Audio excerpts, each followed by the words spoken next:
Depuis 1983, la revue Le Rouge et le Blanc, consacrée au métier du vin, a conquis de nombreux lecteurs fidèles qui découvrent chaque trimestre des portraits de vignerons afin de mieux connaître les terroirs de la France entière. On en parle avec le directeur de la publication du Rouge et du Blanc, Julien Marron. Bonjour. Bonjour. Merci d'être avec nous ce matin.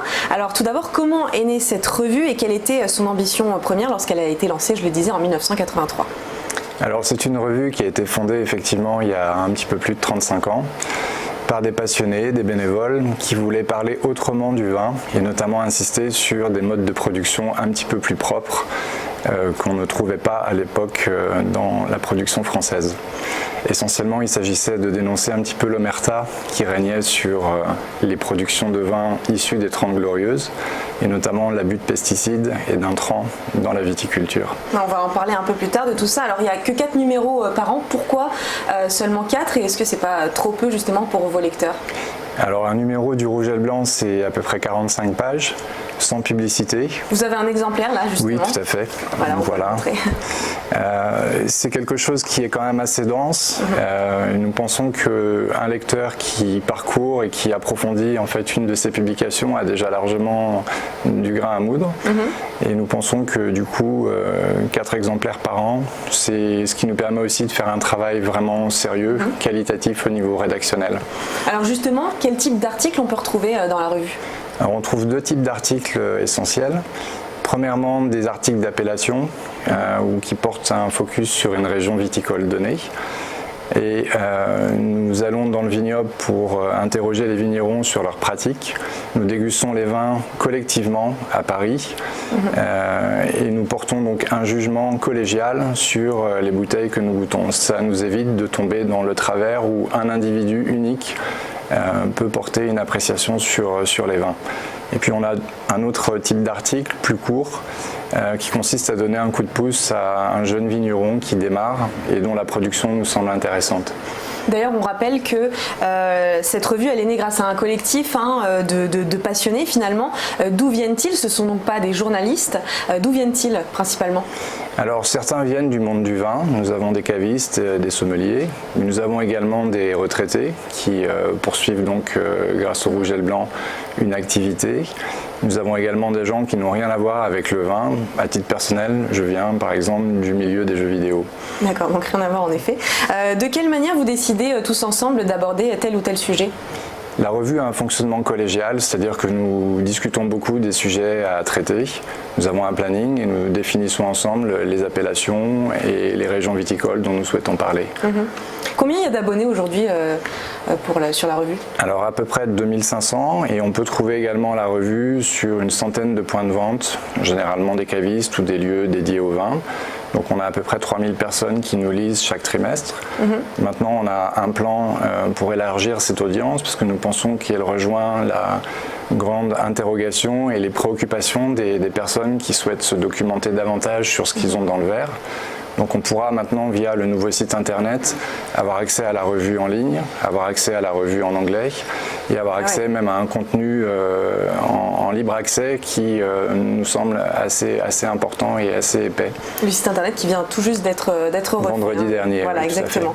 Alors vous avez évidemment aussi des combats, notamment celui contre la standardisation des goûts ou la chimie qui ne fait que croître dans la production de vin ces dernières années. Comment vous voyez l'avenir du secteur du vin ? Alors c'est un secteur qui va devoir s'adapter à des mutations. Le réchauffement climatique, par exemple, est un véritable défi. Les maladies du bois également, qui font beaucoup de ravages dans le vignoble.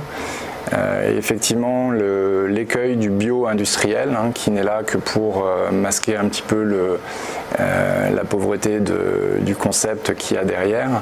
On sera là, toujours là pour dénoncer ces méfaits en fait. Alors les Français en consomment près de 50 litres par an. Comment vous réagissez face aux dernières études qui montrent et qui insistent surtout sur les méfaits du vin sur la santé ? Est-ce que vous trouvez qu'on va trop loin et est-ce que ça porte préjudice aux vignerons ? Alors il faut savoir que la consommation d'alcool en France a quand même beaucoup diminué ces 50 dernières années. Elle a été en gros divisée par 2. Et effectivement, ça a permis de réduire fortement l'incidence de certains cancers, notamment ceux des voies aérodigestives supérieures.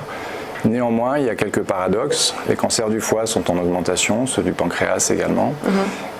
Nous pensons qu'en fait, boire 1 ou 2 verres de vin sans dépasser une dizaine par semaine et boire plutôt des choses qualitatives, propres, essentiellement les vins dont on parle dans nos colonnes, c'est pas quelque chose qui devrait être trop stigmatisé en fait. Vous parlez de ça dans la revue de temps en temps sur justement consommer évidemment avec modération, ces choses-là? Disons qu'on a fait un édito assez coup de poing dans notre dernier numéro. C'est-à-dire, il nous semble important de garder un petit peu raison et de ne pas forcément pointer du doigt des gens qui souhaitent se faire plaisir de temps en temps. On ne peut quand même pas se priver de tout. Ouais, vous avez mis les choses au clair, oui. Alors, est-ce que par le biais de votre magazine, vous encouragez justement certains vignerons à prendre la parole dans les médias, dans la presse, pour défendre leur intérêt et finalement redorer l'image de la filière viticole? Vous avez l'impression que d'ailleurs cette image a été un petit peu négative ces derniers temps? J'ai l'impression en tout cas que les petits vignerons, ceux qui essayent de faire propre, qui essaient de défendre leur terroir de manière authentique, ne sont pas suffisamment écoutés. L'administration leur fait beaucoup de tracasseries et les gros de la filière cherchent aussi un petit peu à les marginaliser parce qu'ils sortent un petit peu des normes. Et donc effectivement ces vignerons-là, nous souhaitons les aider et on fera toujours écho de leur combat dans nos colonnes. Et d'ailleurs, en fait, notre prochain édito s'appellera Le combat continue. C'est vraiment lié. Il sortira quand, celui-là? Au mois de juin, et qui sera un numéro spécial, puisque bon, on fêtera les 35 ans de la revue. Donc il y aura un cahier spécial pour l'occasion, qui va aborder en fait des cépages voyageurs et un petit peu les coulisses de la revue. Est-ce que vous, en tant que directeur de publication, vous participez aussi à la rédaction de certains articles? Est-ce que vous vous déplacez pour aller à la rencontre des vignerons? Tout à fait. Alors moi, je suis originaire du Jura. Une région viticole extrêmement intéressante et effectivement récemment j'ai publié dans la revue un article sur Stéphane Tissot qui est un de mes vignerons préférés, et également un article avec Jacques Pufney qui est un vigneron emblématique du Jura qui a pris sa retraite après 50 ans de vinification. Et alors votre collectif, vous vous retrouvez souvent, j'imagine qu'il y a des gens qui viennent de la France entière, ou est-ce que ça passe par des coups de fil de temps en temps? Alors c'est une organisation logistique qui pose effectivement un certain nombre de challenges, mais nous avons également un correspondant en Italie, une correspondante aux États-Unis. Donc petit à petit l'équipe s'étoffe, on accueille des jeunes. Oui, c'est ça, c'est que vous allez aussi voir d'autres vignerons dans d'autres pays, en tout cas proches de la France. Ça vous arrive d'aller ou même voir plus lointain. Oui. Personnellement, j'avais fait un voyage en Australie pour parler des grandes bouteilles australiennes, où on trouve des vignes pré-phylloxérides vraiment très intéressantes. On dit que l'Australie c'est l'avenir pour le vin en tout cas. Alors l'avenir, je sais pas, ils ont des gros défis au niveau climatique. Oui. Récemment, il y a eu des sécheresses assez terribles, mais en tout cas, il y a des terroirs à découvrir, ça c'est clair. Quels sont vos projets aujourd'hui pour la revue? Alors je dirais, c'est essayer d'élargir le lectorat et justement de convaincre ceux qui souhaitent se documenter un petit peu plus sur le vin qu'à travers nos colonnes et à travers notre site internet, ils peuvent avoir accès à une information pertinente qui peut vraiment influencer leur politique d'achat. Et je dirais qu'on s'en donne les moyens et j'espère que dans le futur, on pourra parler de nous comme celle comme une revue montante en fait. Et plus personnellement, votre passion du vin, elle vient d'où? Je sais, donc vous l'avez dit, vous venez d'une région qui est très viticole.